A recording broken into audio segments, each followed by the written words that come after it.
ঝাড়খণ্ড প্রদেশের গোড্ডায় নির্মিত কয়লা বিদ্যুৎ কেন্দ্র থেকে আমদানি শুরু হয়। আদানির ১৬০০ মেগাওয়াটের কেন্দ্র থেকে ২০২২-২৩ অর্থবছর বিদ্যুৎ কেনা হয় গড়ে ১৪ টাকার বেশি দামে। অন্যদিকে ভারতের আরও ৪ উৎস থেকে যে ১০০০ মেগাওয়াট বিদ্যুৎ আমদানি হয় তার গড় দাম ছিল ৮ টাকার নিচে। নিজস্ব ১০,০০০ মেগাওয়াট বাড়তি উৎপাদন সক্ষমতা বসিয়ে রেখে আদানির বিদ্যুৎ কেনার যৌক্তিকতা নিয়ে প্রশ্ন ছিল বরাবরই। এতে ক্যাপাসিটি চার্জ ও বৈদেশিক মুদ্রা খরচের চাপ বেড়েছে বলে মত বিশ্লেষকদের। কয়লা ভিত্তিক বিদ্যুৎ কেন্দ্র বা এইভাবে বাইরে না করলেও চলতো। আমরা নিজস্ব সম্পদ ব্যবহার থেকে বিচ্যুত হয়ে যাওয়ার কারণে মূল পরিকল্পনাকে পাশ কাটিয়ে রাজনৈতিক এবং গোষ্ঠীর স্বার্থের বিবেচনায় একের পর এক প্রকল্প যে নেওয়া হয়েছে, তার কারণেই কিন্তু এই সেক্টরের আজকে এই নাজুক অবস্থা। গত অর্থবছর দেশের কয়লা বিদ্যুৎ কেন্দ্রগুলো থেকে পিডিবি প্রতি ইউনিট ১৩ থেকে ১৬ টাকায় বিদ্যুৎ কিনেছে। বর্তমানে প্রতি টন কয়লার দাম কমে $১০০ ঘরে। এই মুহূর্তে কয়লার গড় খরচ, ফুয়েলের খরচ ৬০ টাকা পার কিলোওয়াট আওয়ার, আর ক্যাপাসিটি পেমেন্ট ৩ টাকা পার কিলোওয়াট আওয়ার। সো ১০ টাকা হচ্ছে টোটাল উৎপাদন খরচ। বিদ্যুৎ উৎপাদনের যে কমার্শিয়াল মডেল আছে, চুক্তি যেগুলো আছে, সেগুলো কিভাবে অপটিমাইজ করা যায় সেগুলো চিন্তাভাবনা করে করা উচিত। বিদ্যুৎ ও জ্বালানি খাতের মোট বকেয়া দাঁড়িয়েছে $২২০ কোটি, যার মধ্যে ভারতের আদানির কাছেই $৭০ কোটি। এদিকে আওয়ামী লীগ সরকার পতনের পর মোদি সরকার ভারতেও আদানির বিদ্যুৎ বিক্রির সুযোগ দিয়ে বিধিমালা সংশোধন করেছে। Hari Saha, independent news, Dhaka. আগামী ৪৮ ঘণ্টার জন্য ইসরায়েলে জরুরি অবস্থা জারি করেছেন দেশটির প্রতিরক্ষামন্ত্রী ইয়োভ গ্যালান্ট। লেবানন থেকে ইসরায়েলে ৩ শতাধিক ক্ষেপণাস্ত্র হামলার পর এই ঘোষণা দেওয়া হলো। স্থানীয় সংবাদ মাধ্যমের বরাত দিয়ে কাতার ভিত্তিক সংবাদ মাধ্যম আল জাজিরা জানিয়েছে, জরুরি অবস্থা জারি করে বেসামরিক নাগরিকদের জন্য কিছু জরুরি নির্দেশনা দিয়েছে ইসরায়েলি সেনাবাহিনী। নির্দেশনায় বলা হয়েছে জনসমাগম সীমিত করতে এবং নির্ধারিত এলাকায় চলাফেরা না করতে নাগরিকদের অনুরোধ করা হলো। Israeli army radio and the news of Israel জানিয়েছে, ইসরায়েলি জনসাধারণকে সতর্ক করার জন্য দেশটির উত্তরাঞ্চলে সাইরেন বাজানো হয়েছে এবং উড়োজাহাজ থেকে সতর্ক বার্তা প্রচার করা হয়েছে। এদিকে ইসরায়েলি কর্তৃপক্ষ বেন গৌরিন আন্তর্জাতিক বিমানবন্দর থেকে তেল আবিবগামী সব ফ্লাইট বাতিল করেছে। তেল আবিবগামী ফ্লাইটগুলো অন্য বিমানবন্দরে পাঠানো হচ্ছে। বিবিসির প্রতিবেদনে বলা হয়েছে, হিজবুল্লাহ কমান্ডার ফুয়াদ শোকরের হত্যার প্রতিশোধ নিতে আজ রোববার ইসরায়েলে ৩ শতাধিক রকেট ছুড়েছে হিজবুল্লাহ। হিজবুল্লাহ জানিয়েছে, প্রথম দফায় তারা ১১টি ইসরায়েলি সেনাঘাঁটি লক্ষ্য করে ৩২০টি কাতিউষা রকেট ছুড়েছে। প্রথম দফার হামলা সফলভাবে সম্পন্ন হয়েছে বলেও দাবি করেছে লেবাননের সশস্ত্র গোষ্ঠীটি। এ হামলার পরপরই আজ স্থানীয় সময় সকাল ৭টায় মন্ত্রিসভার জরুরি বৈঠক ডাকেন ইসরায়েলের প্রধানমন্ত্রী বেনিয়ামিন নেতানিয়াহু। এরপরই জরুরি অবস্থা জারির ঘোষণা দিলেন প্রতিরক্ষামন্ত্রী ইয়োভ গ্যালান্ট। গত বছরের অক্টোবরে গাজা যুদ্ধ শুরুর পর থেকেই হিজবুল্লাহর সঙ্গে সংঘর্ষ হচ্ছে ইসরায়েলের। এ যুদ্ধে ফিলিস্তিনের স্বাধীনতাকামী গোষ্ঠী হামাসকে সমর্থন দিয়েছে ইরানপন্থী হিজবুল্লাহ। গত জুলাইতে লেবাননের রাজধানী বৈরুতে ইসরায়েলি বিমান হামলায় নিহত হন হিজবুল্লাহর কমান্ডার ফুয়াদ শোকর। ফুয়াদ শোকরের হত্যাকাণ্ডের পর ইসরায়েলের বিরুদ্ধে প্রতিশোধ নিতে মরিয়া হয়ে ওঠে হিজবুল্লাহ।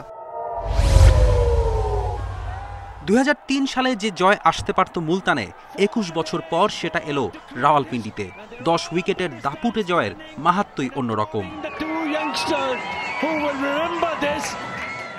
১১৭ রানের লিড শেষ পর্যন্ত পার্থক্য গড়ে দিল। যে কোনো উইকেটে টেস্টের পঞ্চম দিন ব্যাট করা কঠিন। রাওয়ালপিন্ডির উইকেট এমন ভোজবাজির মতো বদলে যাবে টাইগাররাও হয়তো আশা করেনি। ৪ দিনের ব্যাটিং উইকেট শেষ দিনে হয়ে গেল স্পিনারদের। ছড়ি ঘোরালেন সাকিব মিরাজ জুটি। দিনের ৯ উইকেটের ৭টি উইকেটই তাদের। প্রথম ইনিংসে ৪৪৮ রানে ডিক্লেয়ার করেই বিপদ ডেকে এনেছে পাকিস্তান। শেষ দিনে উইকেট শিকারের শুরুটা করেন হাসান মাহমুদ। এরপর বাবর আজম নাহিদ রানার শিকার। পরের গল্প সাকিব আর মিরাজের। সেখানে কাটা হতে চেয়েছিলেন রিজওয়ান, কিন্তু 50 করেও দলকে বাঁচাতে পারেননি। মুশফিকের ১৯১-এর সঙ্গে ৪টি 50-তে প্রথম ইনিংসে ৫৬৫ রানের পাহাড় গড়ে জয়ের ভিত আগেই গড়ে রেখেছিল টাইগাররা। দ্বিতীয় ইনিংসে ১৪৬ রানে অল আউট হয় পাকিস্তান। টার্গেট মাত্র ৩০ রান। সেই টার্গেটে খুব সহজে পৌঁছে যায় বাংলাদেশ, কোনো উইকেট না হারিয়ে। মুলতান টেস্টের দুঃখ মোচন হলো ২১ বছর পর। বাংলাদেশ ক্রিকেট যখন বড়সড় পালাবদলের মধ্য দিয়ে যাচ্ছে, তখনই এলো ইতিহাস গড়া এক জয়। ফেরদৌস ইসলাম, ইন্ডিপেন্ডেন্ট নিউজ। কুমিল্লার বুড়িচং ও ব্রাহ্মণপাড়া উপজেলার ১৫০ গ্রামে বানের পানি। এর মধ্যে গোমতী ও শালদা নদীর বাঁধের ভাঙনে বাড়ছে বন্যার বিস্তৃতি। এক সপ্তাহে বেশি সময় ধরে তলিয়ে আছে ১৪ গ্রাম ও নাঙ্গলকোটের শতাধিক গ্রাম। আশ্রয়ের খোঁজে হাজারো মানুষ। রাতভর বৃষ্টিতে বন্যার অবনতি হয়েছে নোয়াখালীতে। নতুন করে ভিড় বাড়তে শুরু করেছে আশ্রয় কেন্দ্রগুলোতে। সরকারি হিসেবে ৮২৬টি আশ্রয় কেন্দ্রে ১.৫ লাখের বেশি মানুষ আশ্রয় নিয়েছে। এছাড়াও অসংখ্য মানুষ বাড়িঘর ছেড়ে উঠেছেন আত্মীয় স্বজনের বাড়িতে। প্রথম আমাদের খাবারের একটু সমস্যা ছিল, এখন আমরা শুকনো খাবার পর্যাপ্ত পাচ্ছি। বিভিন্ন সংস্থা আসছে, প্রাইভেটলি, ব্যক্তিগতভাবে ঢাকা ইউনিভার্সিটি থেকে আসছে। প্রথম দিকে আমাদের সমস্যা ছিল, আমরা পানি ছিল, নৌকা ছিল না। এখন আমরা নৌকা সংগ্রহ করতে পেরেছি। আমাদের চাঁদপুর থেকে, কুমিল্লা থেকে বেশ কিছু নৌকা এসেছে। এখন আমাদের এই কাজটা একটু সহজ হচ্ছে।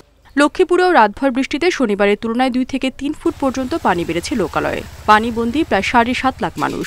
এছাড়া শুক্রবার বিকেল থেকে অনেক এলাকা বিদ্যুৎ বিচ্ছিন্ন হওয়ায় ভোগান্তি বেড়েছে। ফেনীতে তলিয়ে আছে গ্রামের পর গ্রাম, অনেক এলাকা এখনও যোগাযোগ বিচ্ছিন্ন।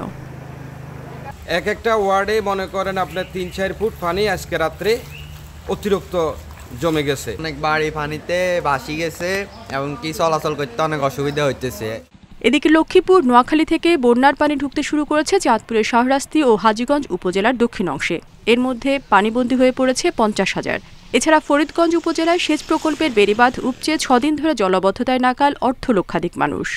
এখানে 24 থেকে 25 পরিবার আমরা এখানে আসছি। ওদের পরিবারে 5 জন আছে, ওদের আমরা কোনো দিকে যাইতে পারি না, আমাদের রান্না খানা সব বন্ধ। মৌলভীবাজারের রাজনগর উপজেলায় কাওয়াদিঘি হাওড় অঞ্চলে বন্যা পরিস্থিতির অবনতি হয়েছে। করাইয়া হাওড় অঞ্চলেও শত শত ঘরবাড়ি তলিয়েছে। পরিস্থিতি বিবেচনায় আশ্রয় কেন্দ্রের সংখ্যা বাড়ানো হয়েছে। রেশমি নন্দী, ইন্ডিপেন্ডেন্ট নিউজ। অবশেষে আবারও চালু হলো মেট্রো রেল। রোববার সপ্তাহের প্রথম কর্মদিবসে সকাল থেকে ভিড় স্টেশনে। তবে মিরপুর 10 ও কাজীপাড়া স্টেশন বন্ধ থাকায় মিরপুর 11 ও শেওড়াপাড়ায় ছিল বাড়তি চাপ। 37 দিন পর ট্রেন চালু হওয়ায় উচ্ছ্বাসিত নগরবাসী, বেশি স্বস্তিতে অফিস যাত্রীরা। আগামীতে যেন চলাচলের সমস্যা না হয়, অন্তর্বর্তী সরকারের প্রতি ছিল সে আহ্বান। এগুলো তো আমাদের রাষ্ট্রীয় সম্পদ, এগুলোর উপরে যাতে কোনো ক্ষয়ক্ষতি না হয় এটা থাকবে, সবসময় প্রত্যাশা থাকবে। মতিঝিল সচিবালয় যাই প্রতিদিনে, অনেক কষ্ট হচ্ছে আমাদের। 10 নম্বর থেকে আমরা যেতাম, 10 নম্বরটা এখন বন্ধ, এই জন্য 11 নম্বর থেকে আসে। আমাদের সকলেরই দায়িত্ব যে এটা যেন বন্ধ না হয় এবং এগুলি রক্ষণাবেক্ষণ আমাদের সকলেরই দায়িত্ব। পরে আগারগাঁও স্টেশনে আসেন যোগাযোগ উপদেষ্টা।